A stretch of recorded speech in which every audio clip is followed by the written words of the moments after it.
عاملين ايه يا جماعة واخباركم ايه؟ طبعا احنا تعبانين جدا جدا من امبارح الدور اللي ماشي.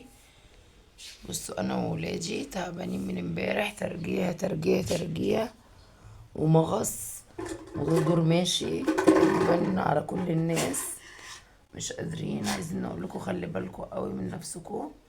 في دور ماشي قوي يا جماعة دلوقتي، ما نعرفش بقى من الاكل ولا من ايه بالظبط. بصراحة احنا مرة واحدة لقينا نفسنا ترجيع ترجيع ومغص، مش قادرين، تعبانين جدا من امبارح لحد النهاردة. بصوا فعلا مش قادرين نتحرك وجسمنا وجعنا.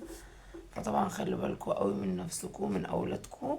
وانا كل ما اقول لحد يقول لي ايه، يقول لي ده دور وماشي، يعني كل الناس جالها نفس الدور وناس بيجي لها وكده. فخلي بالكوا كويس قوي، وربنا يستر علينا كلنا يا رب.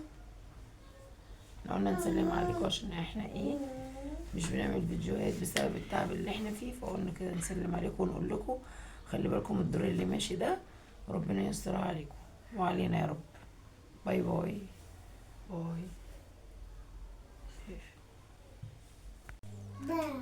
ازيكم يا حبايبي، عاملين ايه واخباركم ايه؟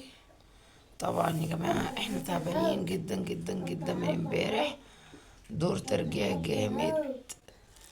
بس طبعا اللي جنبي ده متخلف عادي. ايوه فتح، ايوه. بسم الله الرحمن الرحيم. عاملين ايه يا جماعة، اخباركم ايه؟ طبعا احنا مش عايزين حاجة منكم. بسم الله الرحمن الرحيم. عاملين ايه يا جماعة واخباركم ايه؟ طبعا احنا تعبانين جدا جدا النهاردة. بصوا زيزو تعبانين جدا من امبارح، وسيف بس هو ده كده متخلف، يتعب يضحك، اي حاجة تحصل يضحك.